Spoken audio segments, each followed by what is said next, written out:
švédských střelců Ponstila svým nepřátelům.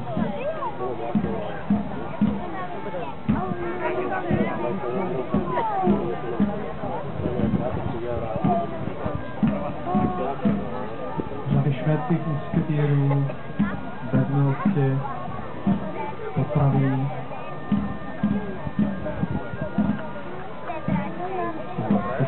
Ten záměr už je jistý a daný.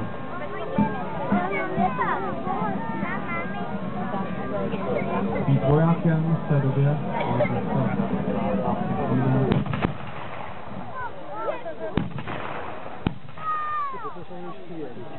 první řada švédských musketýrů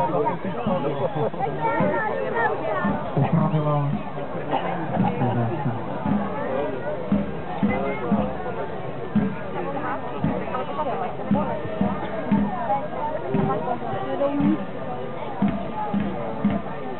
jsou přiváděni na praviště další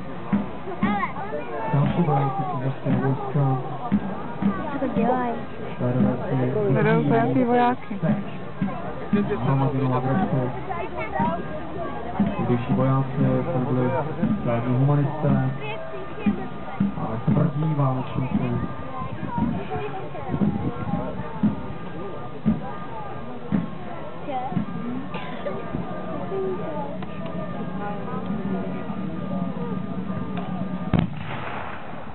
Druhá řada popravila další skupinu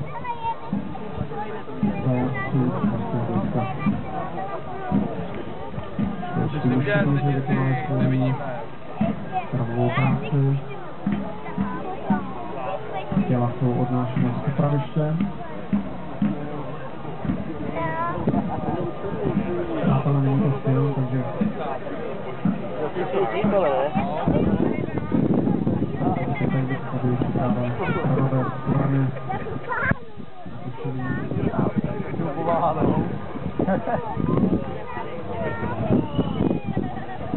Reálná scenérie, která má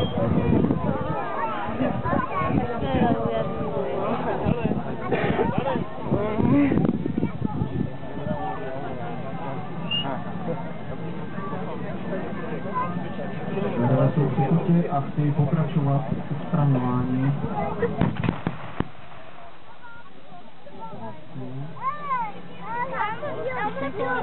Další salva švédských musketýrů.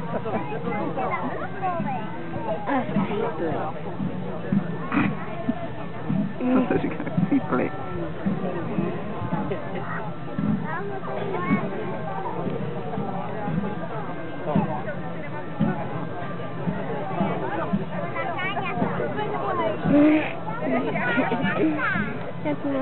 Musketýrské jednotky pracovaly vždy v prvních řadách.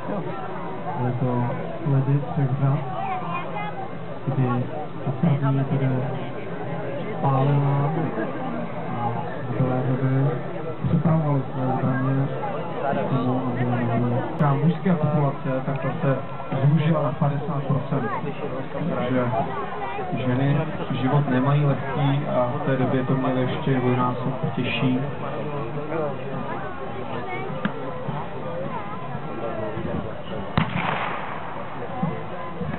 Kdo jste byl včera večer na programu nebo dneska dopoledne, sledovali i slavnostní zakončení, dneska slavnostní zahájení programu.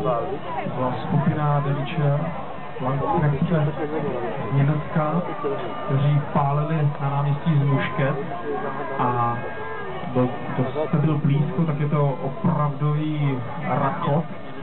Když se vystřelí, tak několik dětí vyhrkne pláč, protože to je opravdu salva.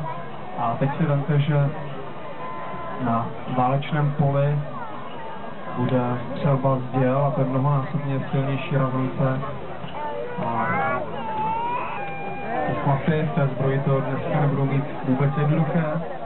A opravdu jim patří dík za to, že nám předvedou profesionální práci a rekonstrukci nezbytečnosti té války. Osoba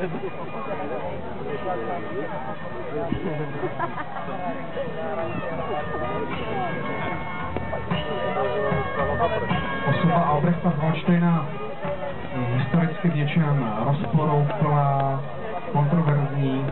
Na druhou stranu jemu patří velká zásluha, že české země byly během jeho života chráněny před tou devastací průchodu vojsk Protestantské unie a